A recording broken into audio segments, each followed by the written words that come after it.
This video was made possible by the Laurel Foundation, Bay Area Lyme Foundation, and the Limelight Foundation. Difficulty concentrating in a younger population, teenagers, young adults, is not uncommon. And I see a population of patients that come in that have been labeled with things like attention deficit disorder or hyperactivity disorder. I was on the cross-country team at the beginning of the school year, and I had to stop by the end because I really just couldn't finish. Homework started to take 2, 3, 4 times as long as it used to because I was confused. I couldn't concentrate. The first thing that happened with him was heavy fatigue. It was about 4th grade, and he started to sort of drop out from being able to do activities, including homework. Lyme disease can be particularly difficult for children because childhood should be a time when people are at their peak in health and it should be carefree.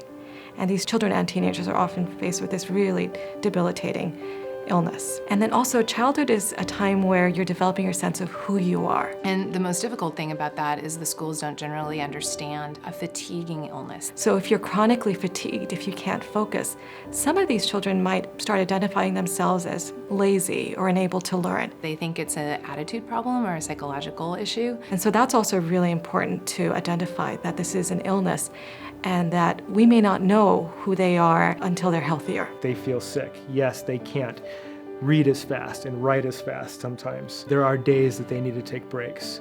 And letting them become more aware, showing them how to become more aware of their body and when they need to rest.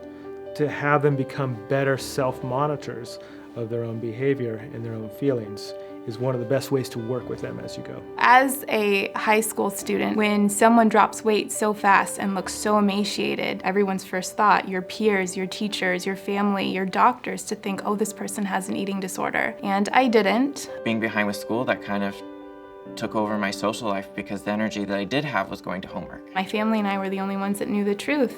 I was really sick. My world shrank around me. It was also a challenge with people understanding.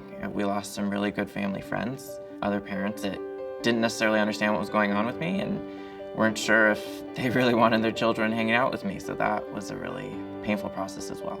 Treating kids with Lyme has its own particular set of challenges. There can still be relapses and there can still be flare-ups, and it's still quite difficult. I grew up anticipating being able to use my body with my intellect and to be able to make a life for myself, and this threw a wrench in all of that. The trick in working with kids is showing the kids that they are not their disease. Almost 2 years off of antibiotics. I was in school full-time. I was taking honors classes. I was, for the first time, able to do a little bit of extracurricular. At the end of 2015, I just crashed. I started getting symptoms that I hadn't had in years. And having their family teach them to separate what they feel by who they are.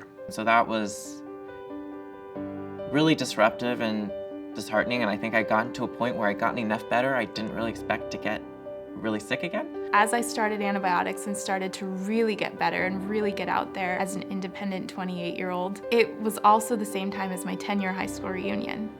And I decided to go. On the flip side, most kids improve remarkably. Most of them recover who have Lyme disease, and it's wonderful to see. However, the process can still be quite long. So I showed up. I felt a little bit like a baby giraffe, like I didn't know what was going on. But at the same time, it felt good because it reminded me that I was alive. The coolest part of standing in that room surrounded by a bunch of my peers was, it's like, okay, I'm here.